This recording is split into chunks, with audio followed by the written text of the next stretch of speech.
오늘은 빌레몬서에 숨겨진 성탄의 은혜 두 번째 말씀을 전하도록 하겠습니다.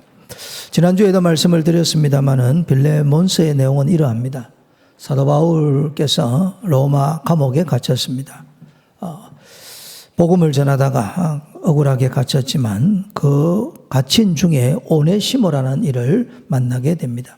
오네시모에게 복음을 전했습니다. 오네시모가 복음을 받아들여 하나님의 사람이 되었습니다. 그리고 오네시모를 곁에 두고 쓰고 싶었는데 알고 보니 오네시모는 노예였습니다. 종이었습니다. 그의 주인이 빌레몬이었습니다. 골로새 교회를 섬기는 빌레몬을 사도 바울이 알고 있었습니다. 그래서 그 당시에 법 질서를 지키고자 이 오네시모를 빌레몬에게 돌려보냅니다. 보내면서 보낸 서신이 바로 이 빌레몬서라는 아름다운 서신입니다. 이 서신 속에 참으로 하나님의 사랑과 그리고 그리스도의 그 용서하심이 아주 놀랍게 담겨져 있습니다. 사도 바울은 이 빌레몬에게 오네시모를 위해서 하나님의 사랑으로 간구합니다. 오늘 9절에 보면 사랑으로서 간구하노라 라고 합니다. 그리고 8절 말씀에 담대하게 그대에게 내가 명할 수도 있겠지만 그러나 사랑으로서 부탁한다. 간곡히 부탁하고 간청한다 라고 말합니다. 그 내용은 뭐냐면 네 오네시모를 사랑받는 형제로 받아줄 것을 부탁하는 것입니다. 15절 말씀입니다. 종과 같이 대하지 아니하고 종 이상으로 곧 사랑받는 형제로 둘자라. 지금 노예였고 노예 생활이 힘들다고 도망간 사람입니다. 그런데 그를 받고 그를 사랑으로 받아들이라 라고 말을 하고 있는 것입니다. 그렇게 말할 수 있는 이유가 뭐냐면 사도 바울이 그리스도 예수님 안에서 하나님의 놀라운 사랑을 받은 거예요. 그 놀라운 사랑을 또 받은 사람이 누구냐 하면 이 빌레몬이라는 사람입니다. 빌레몬이 어떻게 하나님의 백성이 될 수 있겠습니까? 하나님의 그 사랑으로 십자가 보혈로 죄사함 받아 하나님의 자녀가 된 것입니다. 이 사랑을 아는 빌레몬에게 오네시모를 사랑으로 받아 주어라 라고 말하는 것입니다. 그리고 다르게 표현하면 바울 자신이 귀한 것처럼 빌레몬도 귀한 것이고 빌레몬이 아주 귀한 것처럼 또한 오네시모도 귀하다라는 이야기입니다. 오늘날 시대는 이것을 당연히 받아들이지만 당시 문화로서는 받아들이기 어렵습니다. 왜냐하면 빌레몬은 주인이고 오네시모는 종입니다. 종을 어떻게 형제로 받아들입니까? 그것도 사랑하는 형제로. 이게 쉽지 않는 이야기입니다. 당시로서는 시대 상황을 초월하는 혁명적인 이야기와 같은 것입니다. 이 혁명적인 이야기를 사도 바울이 하는 것은 놀라운 하나님의 사랑을 바울이 받았다는 이야기고 그 사랑을 빌레몬이 받았다는 이야기고 그 사랑을 가지고 오네시모를 사랑해달라는 부탁입니다. 여기에 이제 성탄의 은혜가 담겨 있는 것입니다.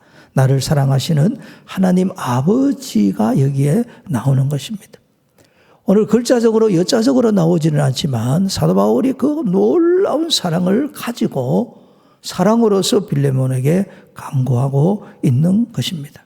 하나님은 바울도 사랑하시고 빌레몬도 사랑하시고 오네시모도 사랑하시고 우리 한 사람 한 사람도 다 사랑하시는 줄로 믿습니다. 우리는 이 사랑 가운데 살아갑니다. 그러나 당시에 이 노예라는 것은 짐승 대접받았습니다. 물건 취급 받았습니다. 그럼에도 불구하고 사도 바울은 사랑으로서 대해줄 것을 부탁하고 있습니다. 오늘날에 우리가 사람을 참 존중 여기고 사랑할 수 있는 그 근거가 어디에 있냐면 하나님의 사랑에 있습니다.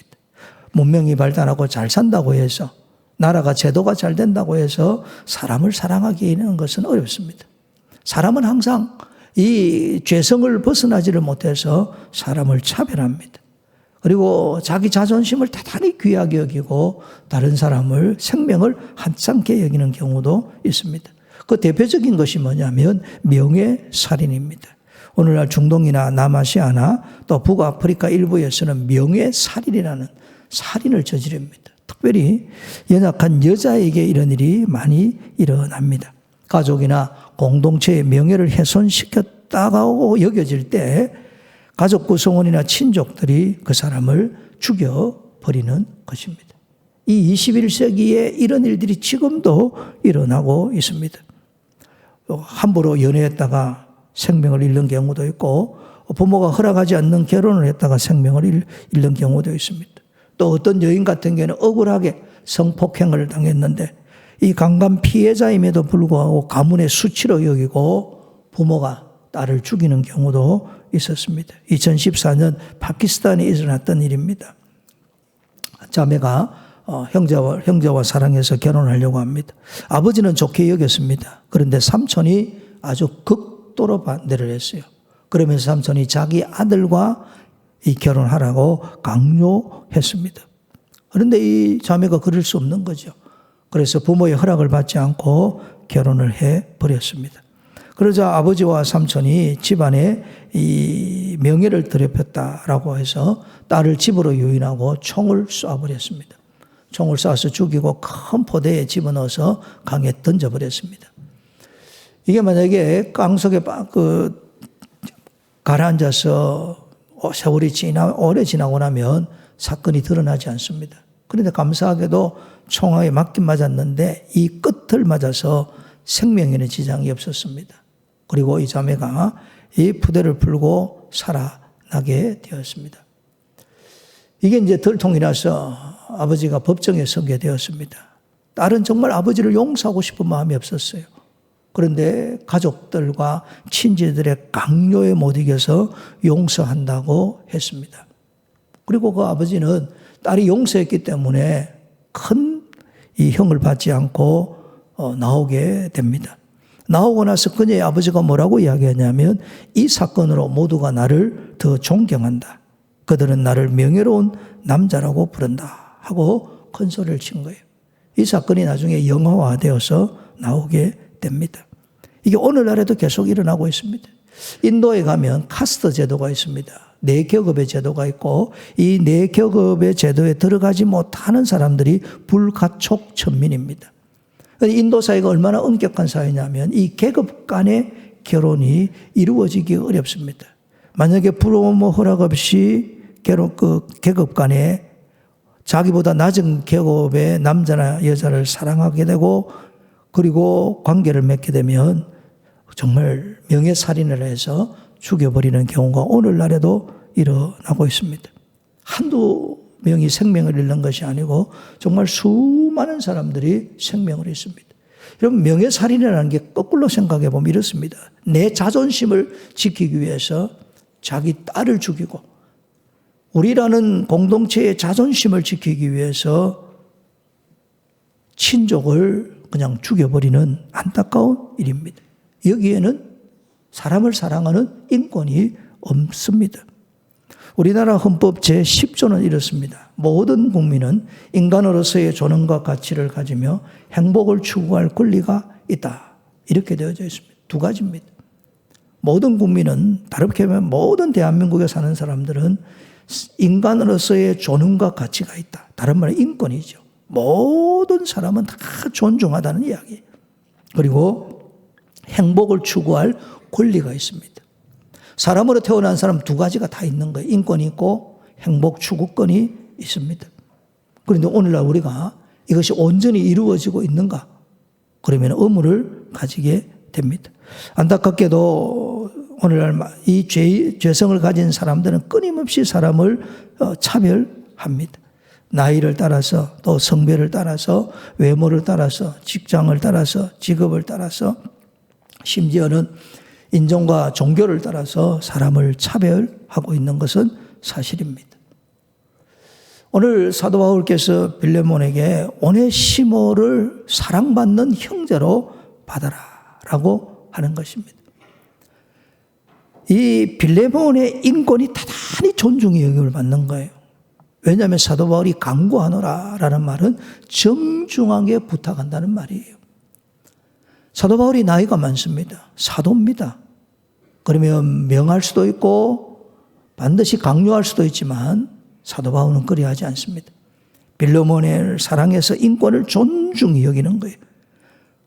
그렇게 함으로 이 노예인 오네시모도 사람이기에, 하나님의 형상을 닮은 하나님의 백성이기에 이 오네시모도 존중히 여기고 오네시모를 사랑하라라고 말하고 있는 거예요. 이것이 그리스도 안에 있는 사람들의 아름다운 모습인 것입니다. 다르게 표현하면 내 인권이 소중하면 다른 사람의 인권도 소중합니다. 내 행복이 소중하면 다른 사람의 행복도 소중한 거예요. 내가 내 행복을 추구하는 만큼 다른 사람도 행복할 수 있도록 우리가 걸림돌이 되지 않아야 되고, 내 인권이 소중한 것처럼 다른 사람의 인권도 존중해 주어야 됩니다. 이것이 그리스도 안에서 살아가는 사람들의 아름다운 모습입니다. 오늘 빌레몬서를 쓰면서 사도 바울이 분명한 사실을 인정하고 있습니다. 이 오네시모는 종이라는 사실입니다. 노예라는 거예요. 이 오네시모의 주인이 빌레몬이라는 것을 확실하게 이야기합니다. 사도 바울은 그 당시에 노예 제도를 그대로 인정을 했습니다. 그렇다고 해서 사도 바울이 노예 제도를 찬성한 것은 아닙니다. 만약에 사도 바울께서 노예 제도가 잘못되었다, 사람 위에 사람 없고 사람 밑에 사람 없고 모든 사람들의 행복을 추구할 권리가 있다, 이거 아시는 분 아닙니까? 그렇게 해서 사람을 모아서 로마 황제에 가서 노예 제도를 폐지합시다. 로마 황제에 가서 노예 제도는 사람을 짐승처럼 대하는 제도입니다 하고 국가를 향하여 거역하고 반역했다면 아마 그 당시에 노예를 데리고 있는 모든 사람으로부터 공격을 받았을 것이고, 만약에 노예 제도 폐지를 위해서 앞장서서 싸웠더라면 로마 제국의 반역자로 정치범으로 사형 선고를 받았을 것입니다. 사도 바울은 노예 제도가 잘못된 것을 알았습니다. 시대 정신이 잘못된 것도 알았어요. 그러나 사도 바울은 정치적으로 해결하거나 군중을 동원해서 해결하지 않았습니다. 오직 하나님의 사랑으로 해결하고 있는 거예요. 세상을 바꾸는 원리는 딱 하나입니다. 예수님 안 믿는 사람이 예수님을 믿어서 하나님의 사랑을 알고 그 사랑으로 다른 사람을 사랑할 때 세상이 바뀌는 것이지, 정치제도나 또 권력의 힘이나 그리고 사상체계에 의해서 세상은 바뀌는 것은 절대 아닙니다.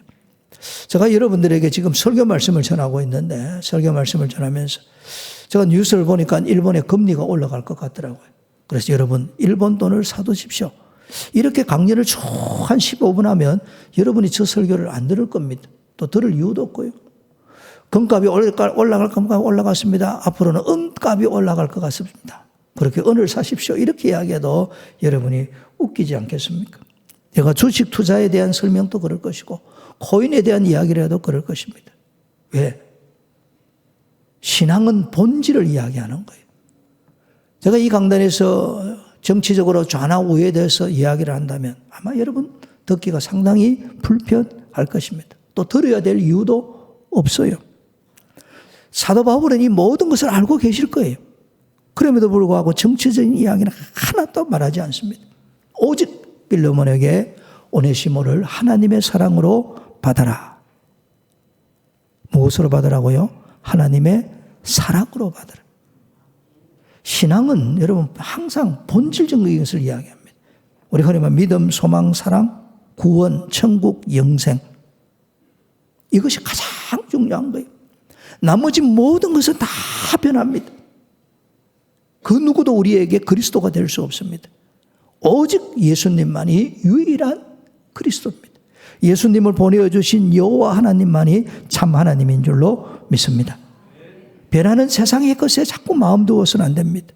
아니, 세상의 것이 아무리 가득해도 우리에게 영원한 기쁨과 만족은 결코 줄 수 없습니다. 오늘 사도 바울이 빌레몬에게 이야기합니다. 사랑으로서 강구하노라. 하나님의 사랑. 그 사랑으로 종인 노예인 오네시모를 받아라.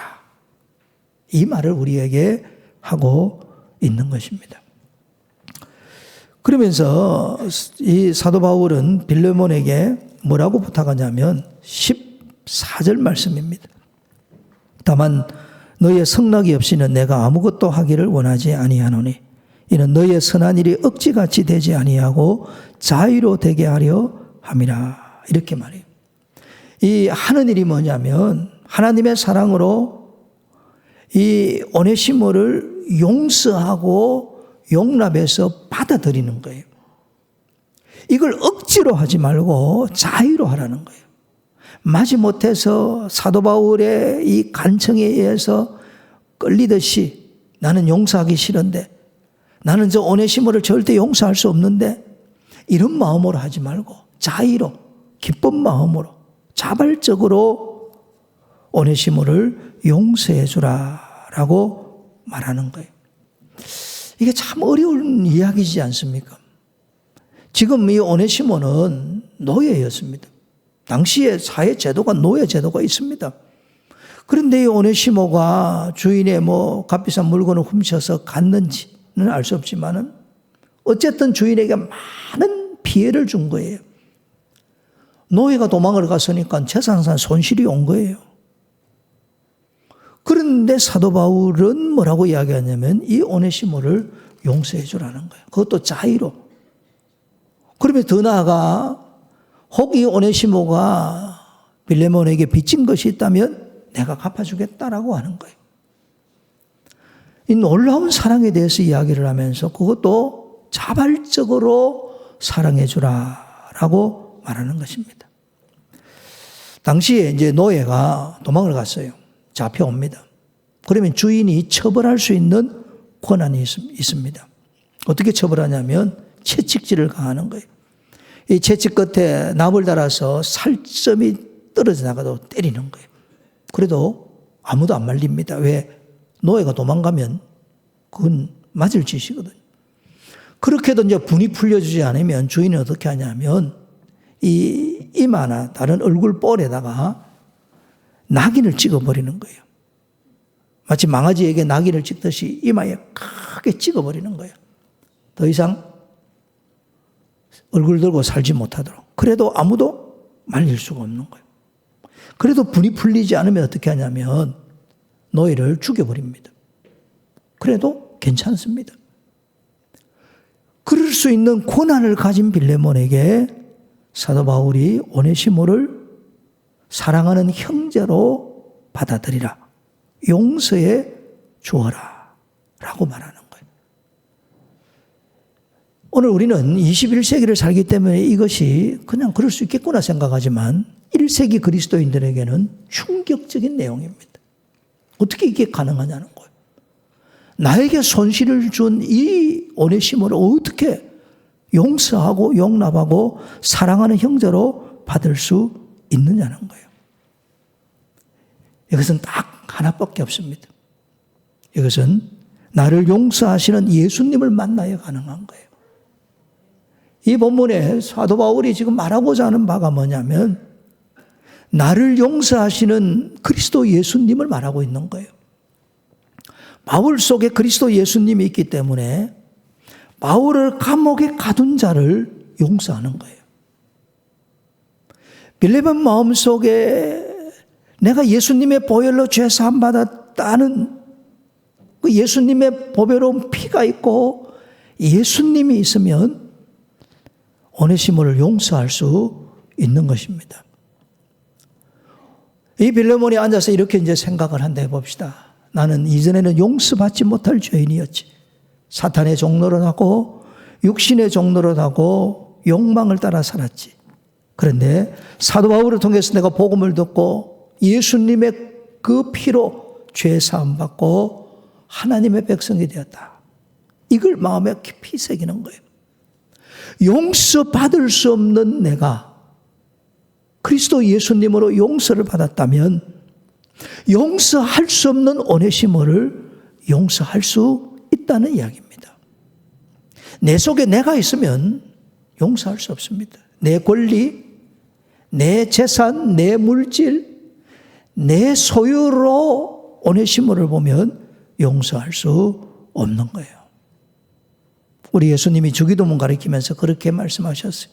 우리가 우리에게 죄 지은 자를 사하여 준 것 같이 우리 죄를 사하여 주시옵고. 참 정말 아름다운 기도문입니다. 이 주기도문을 다 마치고 예수님께서 말씀하셨어요. 너희가 사람의 잘못을 용서하면 너희 하늘 아버지께서도 너희 잘못을 용서하시려니와 너희가 사람의 잘못을 용서하지 아니하면 너희 아버지께서도 너희 잘못을 용서하지 아니하시리라. 여러분, 이 말씀 앞에서 우리는 어떻게 살아야 될까요? 빌레몬은 용서했습니다. 사도 바울의 간곡한 간청에 순종했습니다. 그래서 오늘 이 성경이 남아있는 거예요. 1세기 그리스도인들의 아름다운 모습이 여기에 담겨져 있는 것입니다. 물론 오네시모도 오늘 본문에 보면 11절입니다.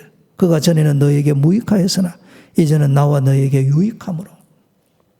오네시모도 회개하고 변화되어서 전에는 아무 쓸모없는 존재였지만 이제는 모든 사람들에게 쓸모있는 유익한 하나님의 사람이 되었다라고 말하는 것입니다. 사랑하는 성도 여러분, 오늘날 우리 사회를 분노 사회라고 그래요. 얼마나 분노 사회냐면 세상은 끊임없이 우리에게 이야기를 해요. 당신 기분대로 살아라. 당신 감정이 내키는 대로 살아라. 당신의 육체적인 만족과 쾌락대로 살아라. 용서하기 싫으면 용서하기 싫은 대상이 어머니든 아버지든 아들이든 딸이든 이모 삼촌 고모 직장 상사든 부하든 심지어는 교회 다니는 사람이든 용서하지 말고 당신 감정이 이끄는 대로 살아라.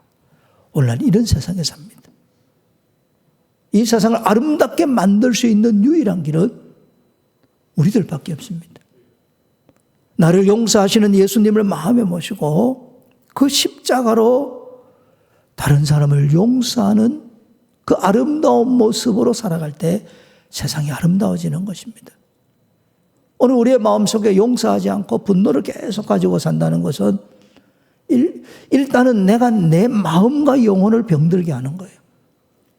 두 번째는 용서하지 못하는 그 악한 마음을 계속 가지고 있다는 것은 안타깝게도 내 마음에 그리스도가 계시지 않는 겁니다.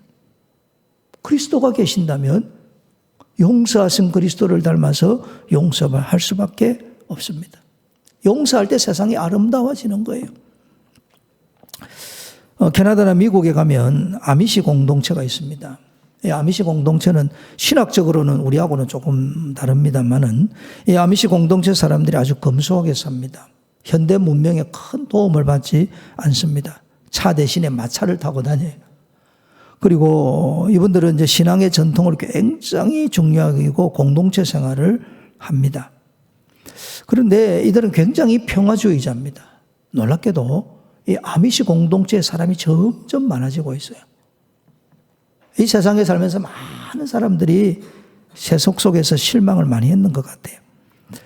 이 아미시 공동체가 세상에 더 알려진 것은 2006년에 일어난 사건 때문입니다.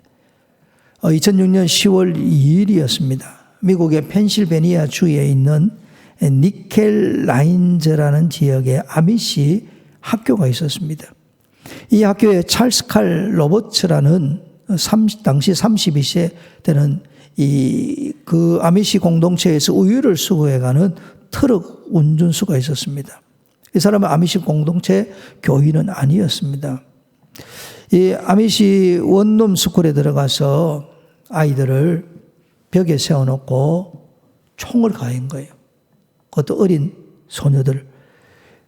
총에 맞아 5명은 총에 맞아서 생명을 잃고 5명은 치명적인 장애를 입게 됩니다. 그리고 나서 이 로버츠는 스스로 총을 쏴서 자기 목숨을 끊습니다. 이 로버츠에게 아내도 있고 자녀도 있었습니다. 미국에서 일어날 수 있는 흔한 총기 사건이에요. 그런데 이 총기 사건이 미국 전체와 전 세계를 바꾸어 놓는 그런 일들이 있었습니다. 이제 제일 먼저는 뭐냐면 이 찰스 칼 로버츠가 총을 가지고 와서 아이들을 쏘려고 할 때 그 애들보다 나이 많은 언니 중에 하나인 마리안 피시라는 아이가 나와서 나를 먼저 쏘세요. Shoot me first. 자기를 먼저 쏘라고 외친 거예요.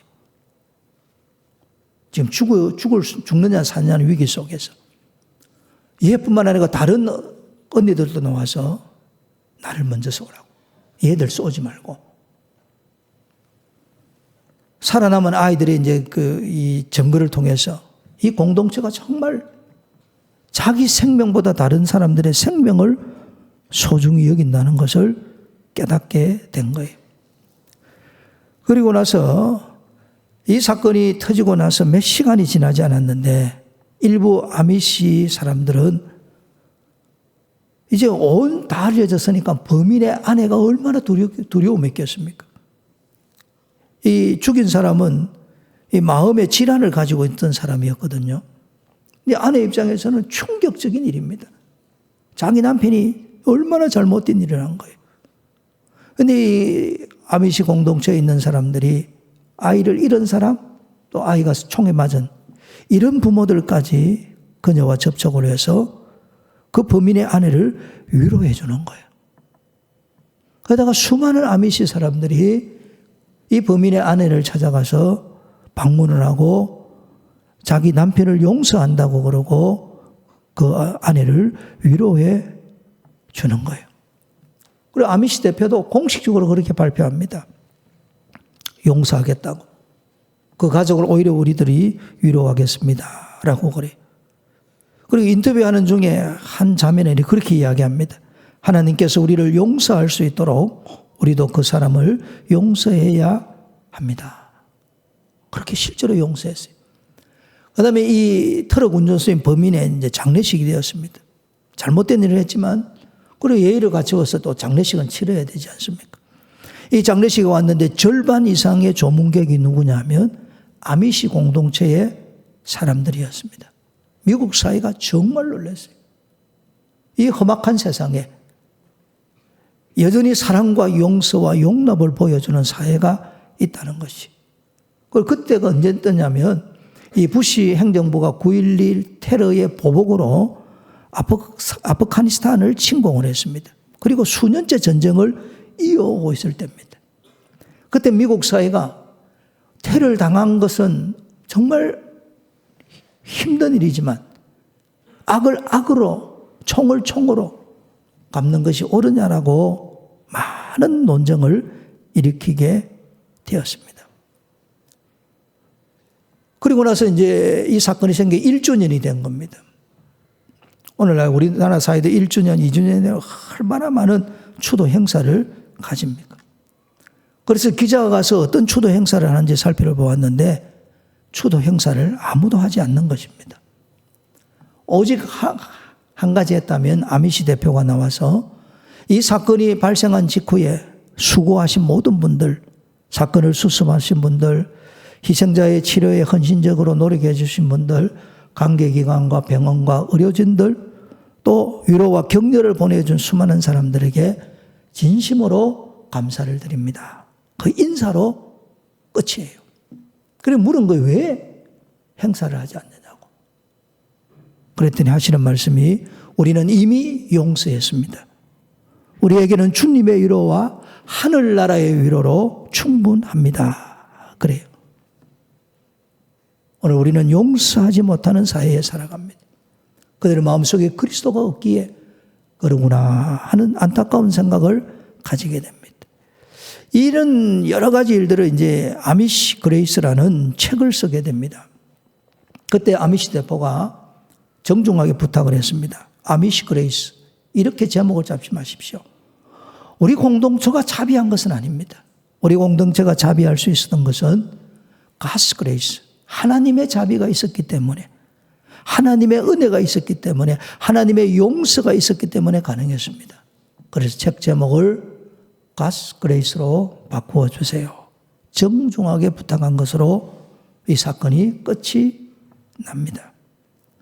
우리 예수님께서 십자가에 달리실 때 주님께서 그렇게 외쳤습니다. 아버지, 저들을 사하여 주옵소서. 자기들이 하는 것을 알지 못함이니이다. 무지하면 예수님을 십자가에 못 박아 죽이게 됩니다. 십자가에 죽으시는 예수님께서 하신 기도입니다. 저들을 용서해 주옵소서. 그리스도가 우리의 마음에 있을 때 우리도 이렇게 되는 겁니다. 스데반 집사님이 복음을 전하다가 돌에 맞아 순교할 때입니다. 스데반 집사님이 무릎을 꿇고 크게 불러 외칩니다. 주여, 이 죄를 그들에게 돌리지 마옵소서. 그리스도가 있는 사람은 그리스도의 사랑이 있기에 사랑할 수 있고 그리스도의 용서가 있기에 용서할 수 있습니다. 그리고 더 아름다운 구절은 뒤에 놓습니다. 이 말을 하고 자니라라고 되어져 있습니다. 여러분, 이 세상을 편안하게 잠자는 듯이 떠나는 사람은 누구냐? 돌에 맞아 죽는 순간에도 용서하는 사람입니다. 마음에 분노가 있고 원한이 있고 마음에 완고함이 있으면 내 마음이 잠자듯이 평안할 수 없습니다.